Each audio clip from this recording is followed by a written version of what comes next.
Alright, shalom, shalom, shalom. I want to give all praises to Yahweh. Double honors to the apostles and elders of Great Millstone who rule well. And peace and salutations to the Akim out there, spreading this truth like wildfire in all truthfulness and in all sincerity. I'm going to go in on that.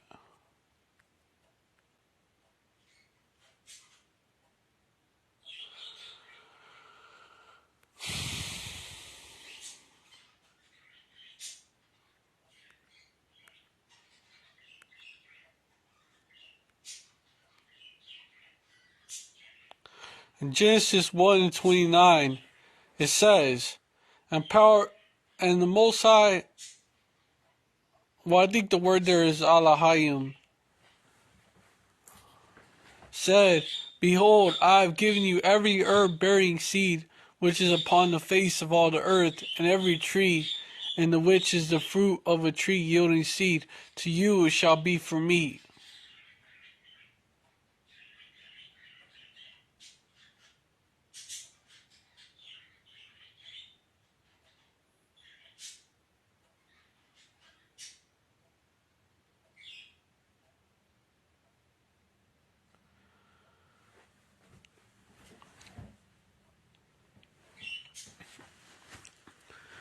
Now, do you burn meat? Do you roll meat up and smoke meat? No, you don't.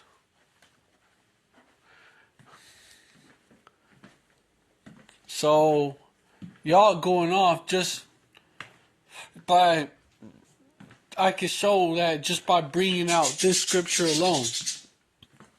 But let me get this one.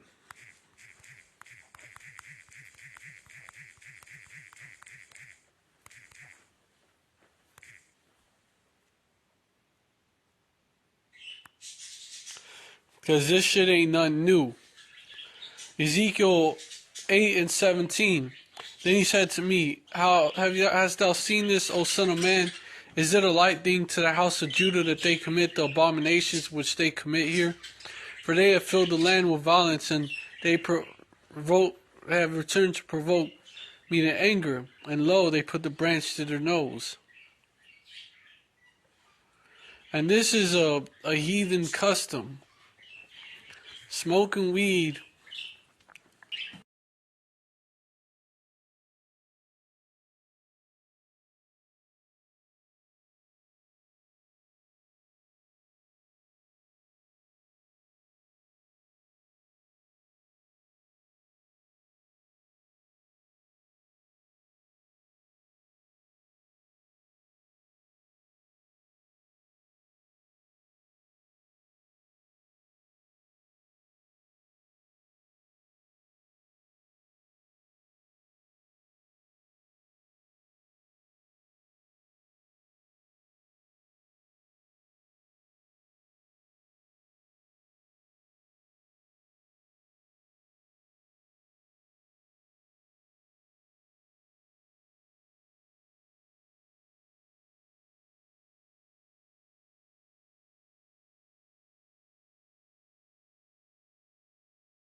Right here. Witches and weed.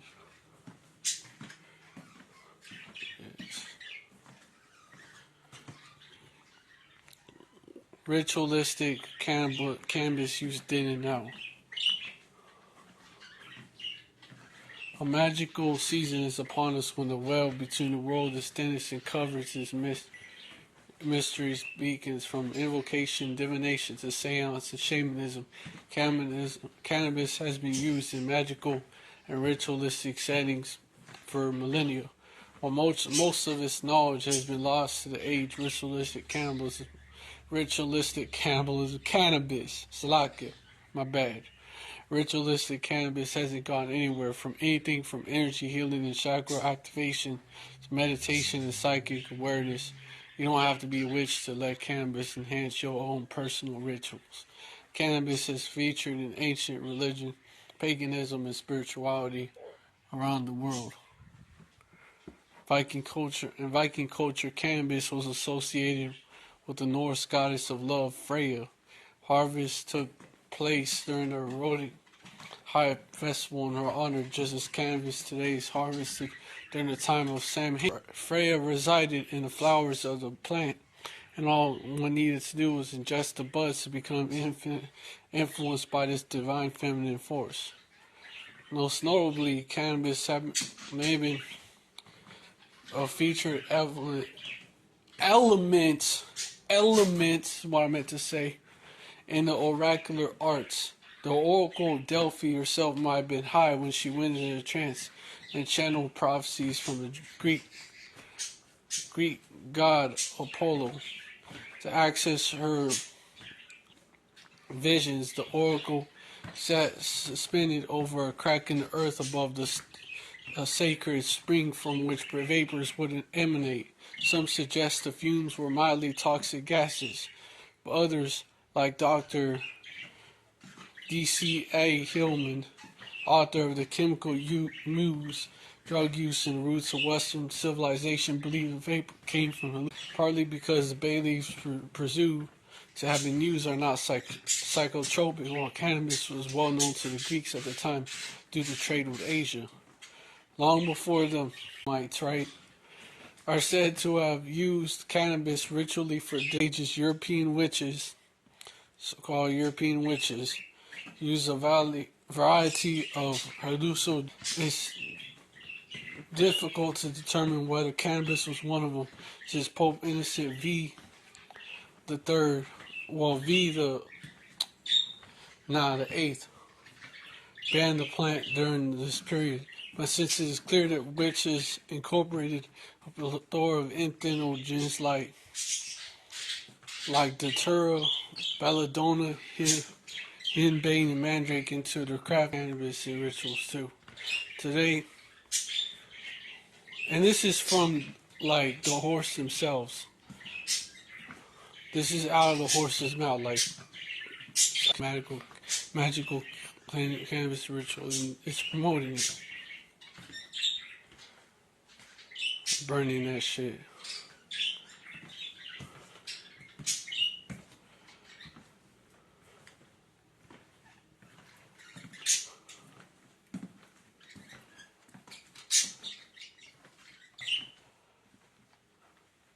So, where does it come from?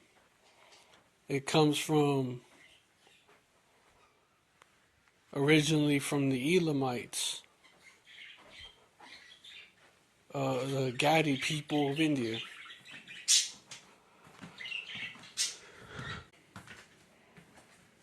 It's a pagan custom.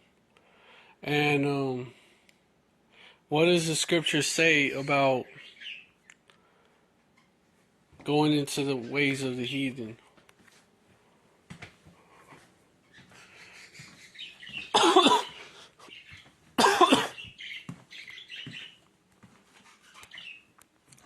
Jeremiah 10 and 2. Well, I'm going to start at verse 1. Hear the word which Yahweh speaketh unto you, O house of Israel. Verse 2. Thus saith Yahweh, learn not the way of the heathen, and be not dismayed at the signs of heaven, for the heathen are dismayed at them.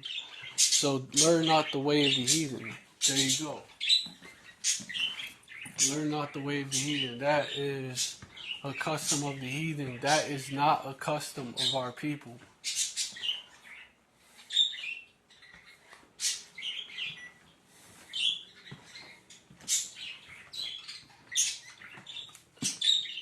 And you said in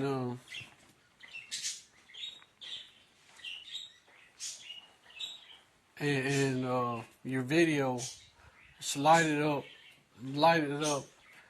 if you're feeling some type of way, basically, right? If you're feeling down and out. Well, the scriptures provide a way that we provide a way for us, man. The scriptures provide a way that And that way, even though we're going to have to, also scriptures tell us to endure, and this is going to be, this path is a straight and narrow path. Let me get,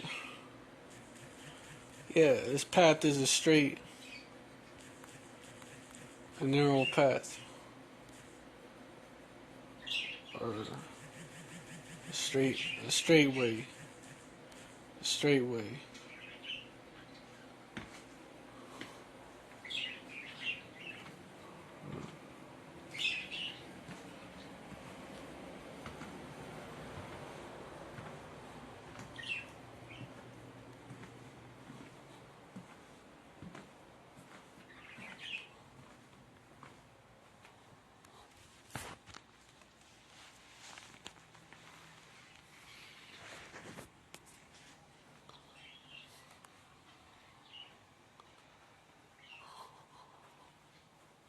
Hold on.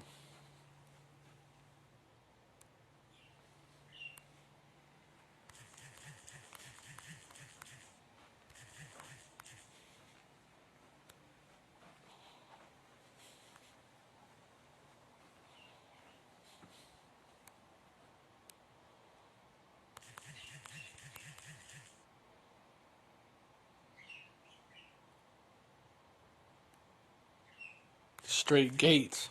It's like Matthew 7 and 14.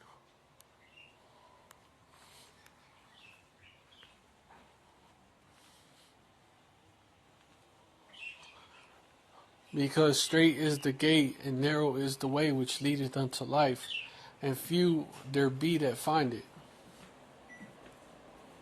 So straight is the gate. Yeah, enter ye in at the straight gate. Verse 13. For wide is the gate, and broad is the way that leadeth to destruction, and many there be which go in thereat. Verse 14. Because straight is the gate, and narrow is the way which leadeth unto life, and few there be that find it.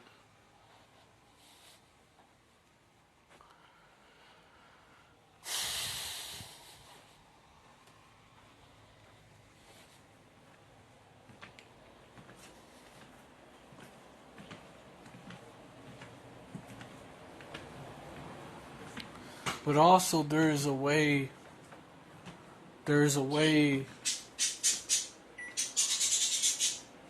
also the scriptures say this, if you're really going through it.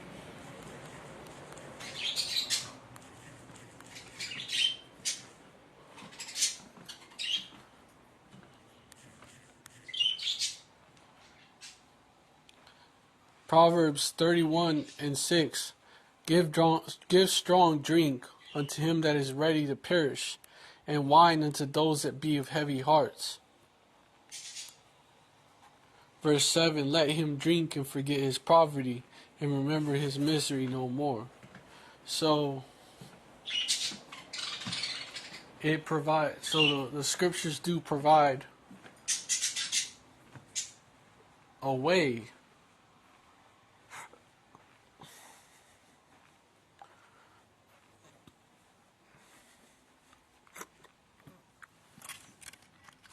And also, besides, if you gotta use that plant, which it's a herb, right? You use it properly. It is given to us for meat. So, what do you do with meat? You eat it. Because it's unlawful to smoke anything. So what do you do with meat? You eat meat. What do you do with other herbs? You eat them. So it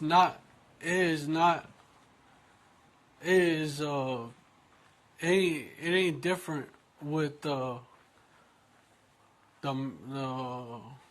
the weed plant. You know, you would use it the same way. What the scriptures also say not to pollute your temple.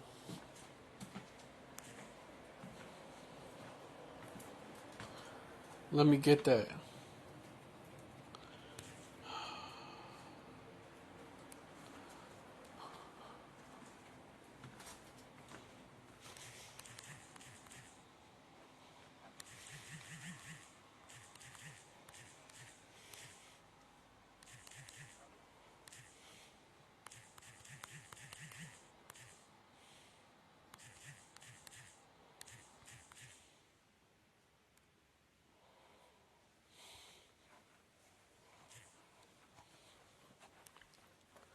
One Corinthians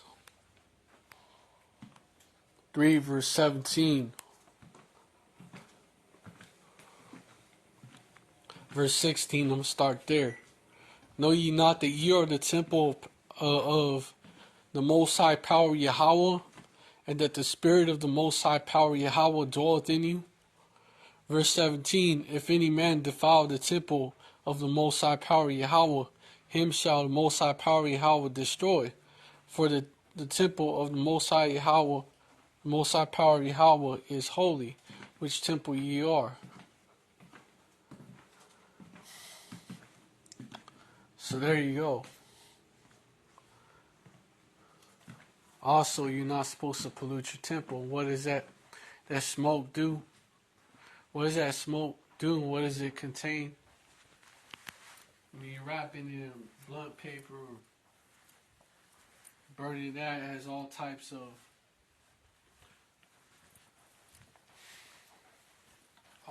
of carcinogens in them. You're inhaling smoke, which is bad for your lungs. Like real bad for your lungs. And yeah. And plus, when you burn the weed, it changes to a different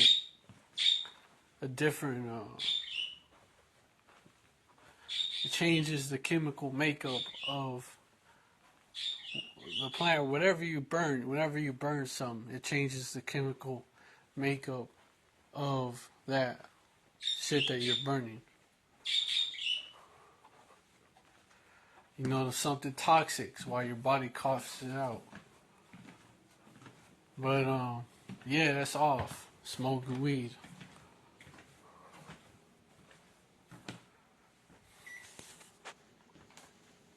Smoking anything. Smoking tobacco is off too.